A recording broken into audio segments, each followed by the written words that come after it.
quand on considère deux suites monotones et de monotonie opposée, les deux suites convergent et convergent vers une même limite si et seulement si la différence UN moins Vn tend vers 0. Ce sens-là est évident.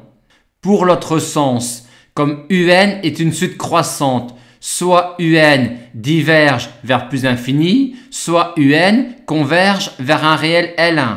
De même, comme Vn est décroissante, soit Vn diverge vers moins l'infini, soit Vn converge vers un réel L2.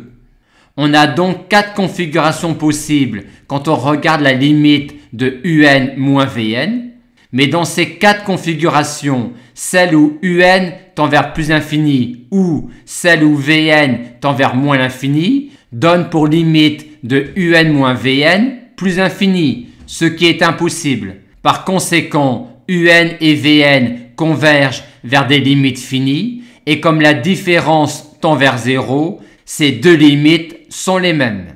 Deux suites monotones et de monotonie opposée qui convergent et qui convergent vers une même limite, c'est-à-dire encore pour lesquelles la différence tend vers 0, sont dites des suites adjacentes. Et quand vous avez deux suites adjacentes, vous avez le schéma de deux suites adjacentes, à savoir, on note grand L la limite commune de UN et Vn.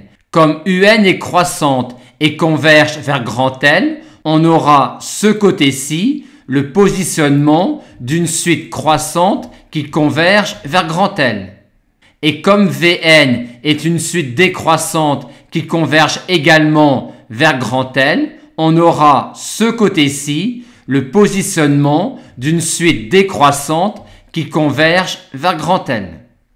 Le schéma des suites adjacentes permet, quand on a deux suites adjacentes, de positionner les termes UN, la limite commune grand L et les termes Vn. Il permet en particulier d'écrire des encadrements sur grand L sans connaître forcément grand L. Notons enfin que si la suite UN est croissante uniquement à partir de n égale 2 par exemple, on doit retirer ces deux termes-là dans le schéma. Et de même, si la suite Vn est décroissante uniquement à partir de n égale 1, on doit retirer ce terme-là dans le schéma.